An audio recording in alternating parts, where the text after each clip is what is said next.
푸틴 시대에 들어서면서 1세대 마피아들은 자신들이 이 불법적으로 획득한 부분들을 빼앗길 수 있기 때문에 그다음부터는 자식을 유학을 시킨다거나 합법적으로 이걸 물려받을 수 있도록 또 합법적인 사업만 주로 할 수 있도록 기업가로 변신하거나 불법적인 영역에서 얻었던 그런 영역에서 살짝 비껴나거나 그런 식으로 이제 변신을 하게 됩니다. 다만 이제 우리 사회도 그렇지만 완벽하게 이들이 불법적인 영역에서 완전히 손을 다 뗀 건 아니고요.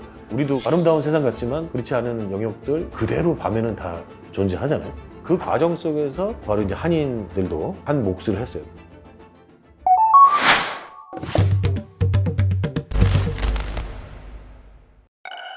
이게 푸틴이 3, 4기를 넘어가면서 지금은 이제 정권이랑 암묵적인 동맹 결국 이제 또 썩기 마련이거든요. 과거보다 더 심각한 부패 상황에 빠져 있다고 할 수 있겠죠. 그래서 푸틴은 마피아를 국민들한테 굉장히 어필을 했고 동시에 되게 잘 활용을 했습니다. 예를 들면 다른 소수민족이 장악하고 있는 동대문시장 같은 게 있다. 그거를 어떤 형태로든지 가서 뺐을 때도 네오나치들을 동원하기도 하고 그다음에 어떤 마피아를 이용해서 기업을 뺏기도 하고 그런 뭐 되게 다양한 형태로 이렇게 하게 되죠. 다만 이제 증거가 없는 것은 이게 푸틴 일당이 지시를 한 게 아닐 수도 있고 근데 결과를 보면 그렇다는 거죠. 그가 불법과 합법의 경계 마피아들과 분명히 관련이 돼 있고 거기서 많은 이익을 얻고 있어요. 더 이상 막 그런 끔찍한 수단이나 끔찍한 영역은 좀 빠지고 대신에 일반적인 자본주의에서 있을 수 있는 지하경제 그런 것들은 여전히 마피아들이 하고 있다고 볼 수 있겠습니다. 이 지하경제가 클수록 한 국가의 경제적인 건전성이라는 건 크게 문제가 되는 거잖아요. 지하경제 영역을 거의 상당수가 이들이 장악을 하고 있기 때문에 그 과정 속에서 바로 이제 한인들도 한 몫을 했어요. 그게 바로 이제 한인들이 주도하는 이제 불법 성매매 영역이라고 할 수 있겠습니다.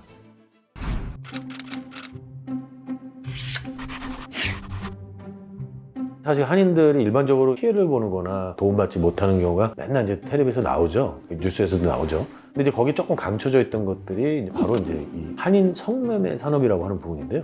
이게 어느 나라를 방문하고 성산업이 굉장히 많습니다. 사실상 반합법적인 경우도 많고 거의 뭐 엄청나죠. 그런데 같은 경우는 한인들이 직접 하지는 않죠. 그냥 그 나라 사람들이 하는 데서 성매매가 이루어지기도 합니다. 근데 이거는 한인들이 직접 운영을 합니다. 되게 끔찍한 거죠.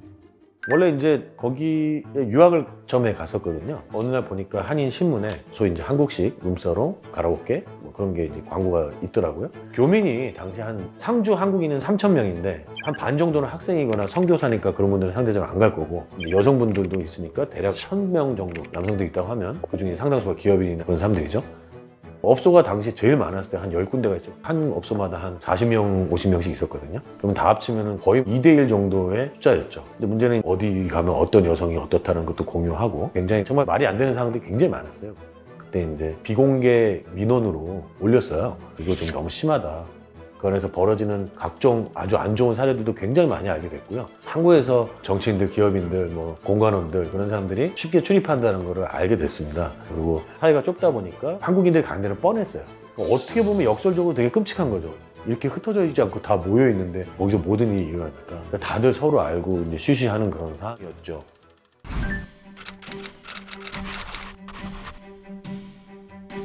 왜 굳이 그러면 한인들은 한인 성매매 산업을 많이 거기서 하느냐? 우리 한국 사람들은 소위 말하는 직접적인 성행위를 목적으로 하는 그러한 성산업보다는 성행위는 맨 마지막이고 남성들의 어떤 그 놀이와 유흥과 쾌락을 위해서 옆에서 계속 도와주는 한국식으로 룸사롱이나 그런 곳에서 노래방 기기도 갖다 놓고 똑같죠.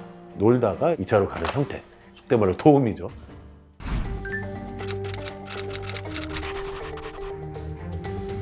그리고 그런 경우는 거기 나오는 상당한 이익들을 현지의 부패한 관료나 경찰 그리고 더 중요하게는 그 지역을 지키는 마피아들과 협력을 통해서 꾸리는 게 일반적입니다. 마피아들한테 상납을 하면서 이루어지는 것이죠. 심지어는 그들이 거기를 보호해주죠.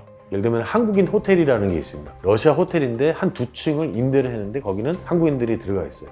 그 호텔 주인이 마피아니까 그한테만 상납을 하면 거기서 이제 자유롭게 이루어질 수 있기 때문에 한국인 호텔과 한국인 음식점들이 또 1층에 많습니다.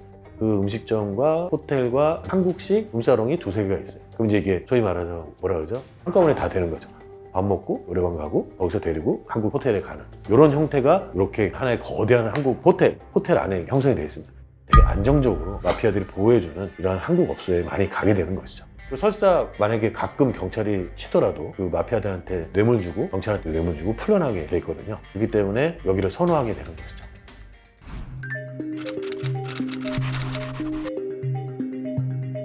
한국인들이 하는 성산업에는 한인 외에는 그렇게 많이 오진 않습니다.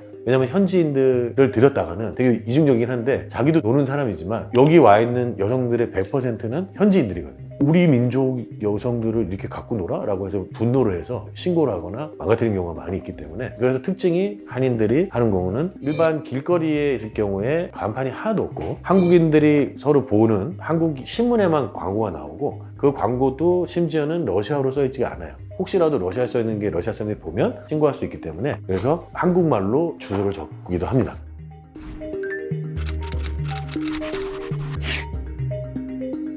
한국인들이 완벽하게 개인 사장인 경우는 거의 없고요. 왜냐하면 이제 그 나라 법상 외국인이 직접 사장을 하는 경우는 어렵고요. 게다가 이게 불법이니까 외국인이 직접 운영하는 건 어렵습니다.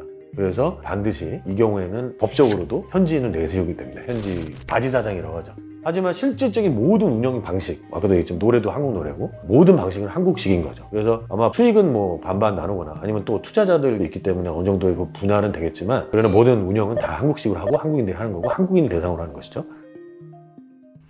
여러 가지 인터뷰가 있었는데 한 호텔로 이렇게 여러 명을 불렀답니다. 그래서 한국에서는 하지 못하는 행위들을 거기서 강요를 해서 싸우고 그런 경우도 있었고요. 그래서 뭐 집단 성행을 하자 그래서 거절했다가 맞고, 폭행이나 뭐 욕설은 기본이어서 욕을 다 하고 있었습니다. 또 하나는 백인 같은 경우에 노란 머리가 신기하다고 어떤 아저씨가 포크로 한번 찍은 적도 있었고요. 굉장히 다양한 형태의 인권 침해와 그런 폭력들이 난무했었죠.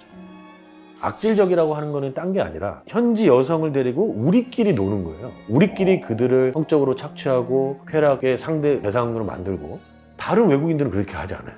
만약에 정말 그 사회에 뭐 한국, 중국 모든 사람들이 다 도와서 그랬다면 또 유독 우리가 더 그렇다라고 얘기하기 어렵겠죠. 중국, 일본 사람들도 한국 없으러 온다니까요. 왜냐? 자기네는 안 하니까. 러시아뿐만 아니라 이제 우즈베키스탄이나 카자흐스탄도 많은데요. 거기도 마찬가지 양태였고 더 많이 생길 걸로 예측이 되고 있습니다. 우리가 기억하고 또 반성해야 될 부분이기도 한 거죠.